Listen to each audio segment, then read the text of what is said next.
दोस्तों नमस्कार।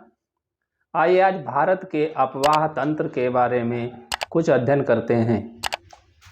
तो दोस्तों जैसा कि हम लोग जानते हैं कि पृथ्वी पर जो भी स्थल भाग हैं उन पर कुछ ना कुछ पानी अवश्य बरसता है, और जहाँ इस पर पानी बरसता है तो वहाँ पर ये बहना शुरू हो जाता है। और जैसे ही ये पानी बहता है तो वो एक नलिका बना लेता है, यानी कि एक नाली के आकार में बहने लगता है। पहले तो पानी बराबर होता है और उस बराबर क्षेत्र से जब वो बहेगा तो फिर एक जगह पर काट कर एक नाली अवश्य बना लेगा, और उस नाली को ही नलिका या वाहिका के नाम से जानते हैं, और इस वाहिका को चैनल भी कहते हैं। तो ये चैनल आगे बढ़ता चला जाता है, और इस चैनल की गहराई जब बढ़ती चली जाती है तो वो एक और इधर से एक दो चैनल और आकर उसमें जब मिलने लगते हैं तो वो एक निश्चित प्रवाह बन जाता है, तो उसे प्रवाह यानी कि ड्रेनेज कहते हैं।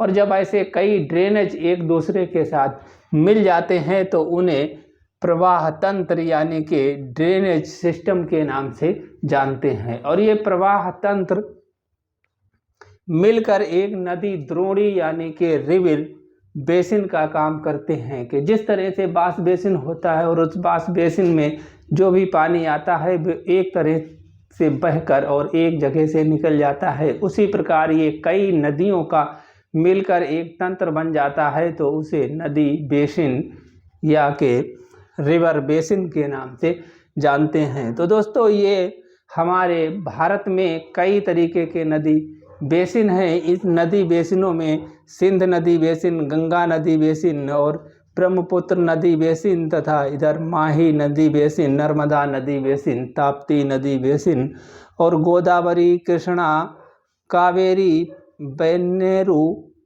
बैगई, महानदी, स्वर्णरेखा, गोदावरी, इस तरह से कई नदी बेसिन हमारे भारत में पाए जाते हैं। तो दोस्तों इन नदी बेसिन और इनका अध्ययन करने से पहले हम यहाँ पर भारत के मैप को देख लेते हैं, क्योंकि हमारे भारत के मैप में ये दक्षिण का पठारी भाग है, और दक्षिण भारत से जो भी हमारे यहाँ पर नदियाँ बहती हैं तो दक्षिण भारत की अधिकतर नदियाँ इधर बंगाल की खाड़ी में आकर गिरती हैं।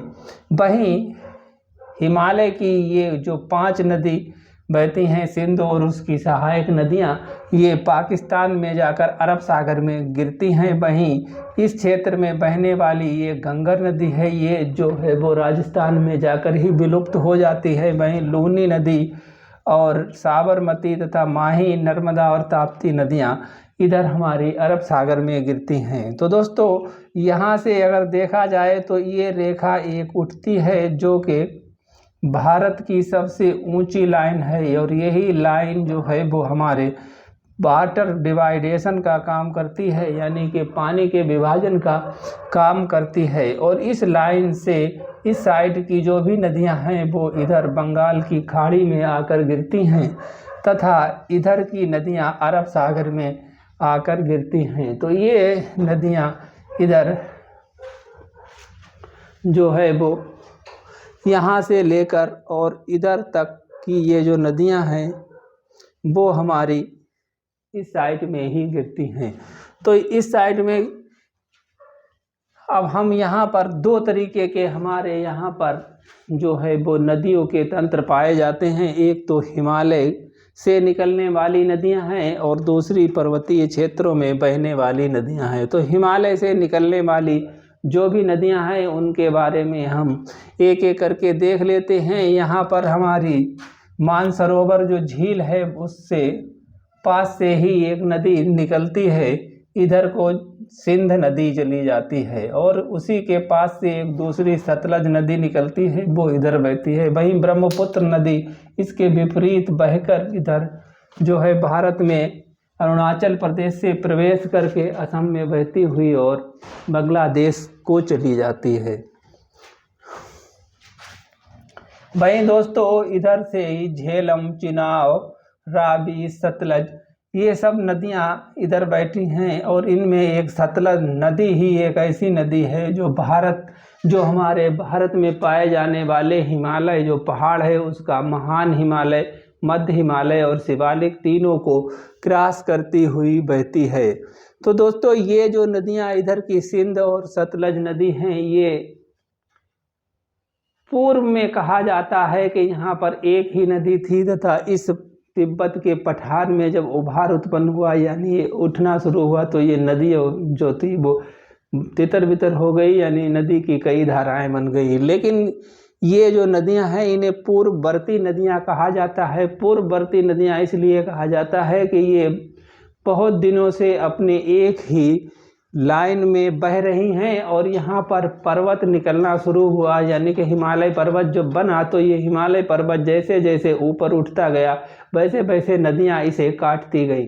तो ये नदियाँ आज भी इस हिमालय पर्वत को काट रही हैं। ये सिंध नदी जो है इसमें इतना गहरा गर्ज है कि इसकी गहराई लगभग 5 किलोमीटर से ऊपर निकल गई है, यानी इसकी गहराई जो है वो 5 किलोमीटर से ऊपर, या इस नदी ने 5 किलोमीटर गहरा सीधा गार्ज बना दिया है, यानी 5 किलोमीटर गहरी जल ने कटाई कर दी है। और आज भी ये नदियां सब युवावस्था में हैं, यानी कि ये पहाड़ों पर बहुत ही तीव्र गति से बहती हुई कटाव कर रही हैं।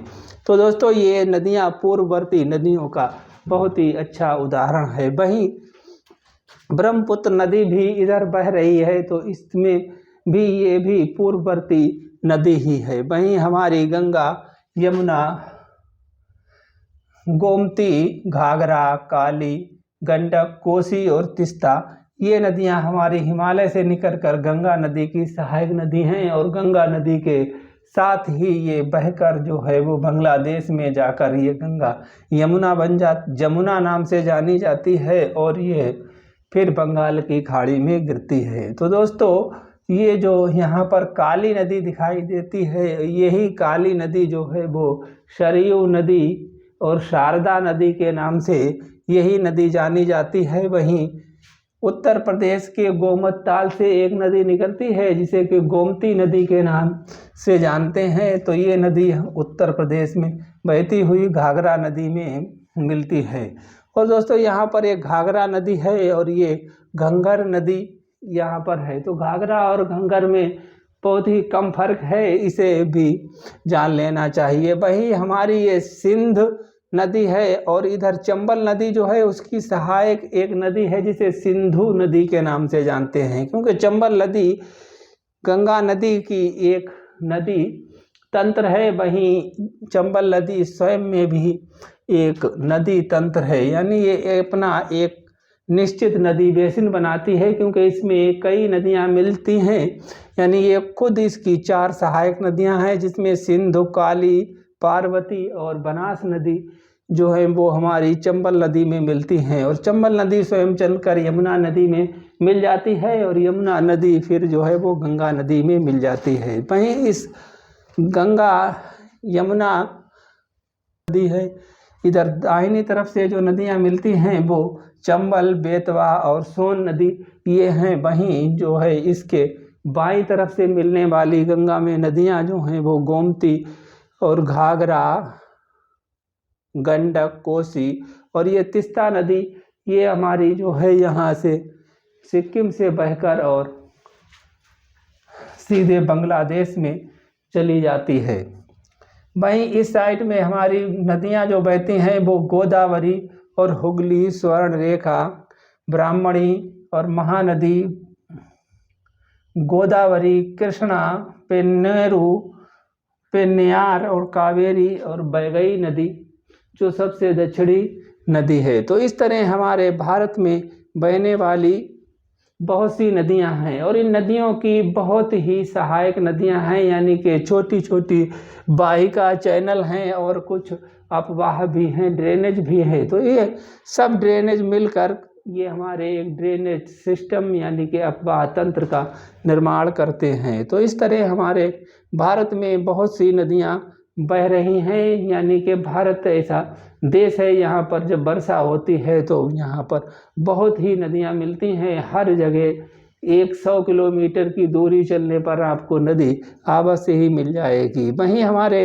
उत्तर भारत में जो हिमालय से निकलने वाली नदियाँ हैं, इन नदियों में तो हर समय बारहों महीने, साल के 12 महीने हर समय यहाँ पर पानी बना रहता है। और जब बरसात होती है तो इनमें पानी बहुत अधिक हो जाता है। लेकिन जब बरसात नहीं होती है, ग्रीष्म ऋतु होती है, बारिश लंबे समय तक नहीं होती है, फिर भी यहाँ जो बर्फ़ हिमालय पर पाया जाता है, उस बर्फ़ के पिघलने से पानी इन नदियों में आता रहता है। तो इसलिए इसमें हर समय पानी बहता ही रहता है। वहीं दक्षिण भारत की जो नदियाँ हैं, इनमें बरसात के समय पानी बहुत अधिक होता है, लेकिन जब पानी बरसना बंद हो जाता है तो इन नदियों में पानी की कमी हो जाती है और ये नदियाँ जो है, बहुत सी नदी इनकी जो है वो सूख जाती हैं, यानी जिनमें पानी नहीं रह जाता है। तो वही दोस्तों, हमारे दक्षिण भारत में एक ऐसी नहर बनाई गई है जिसका मेन उद्देश्य सिंचाई ना होकर केवल यातायात है। तो वो नदी यहाँ पर बकिंघम नहर के नाम से एक नहर बनाई गई है। वो नहर, इसमें जो है वो बकिंघम नहर है, जहाँ पर केवल यातायात के उद्देश्य से ही इस नहर का निर्माण किया गया है। तो दोस्तों, आज के लिए इतना ही, और अगले वीडियो में मिलते हैं। एक एक तंत्र का हम विस्तार से चर्चा करेंगे। ये नदियाँ कहाँ से निकलती हैं और कितनी लंबी हैं और कितना जो है वो क्षेत्रफल घेरे हुए हैं। तो दोस्तों, अगले वीडियो को देखने के लिए हमारे चैनल को सब्सक्राइब कर लें। हाँ, वीडियो अच्छा लगा हो तो लाइक ज़रूर कर दें। मिलते हैं अगले वीडियो में, तब तक के लिए जय हिंद।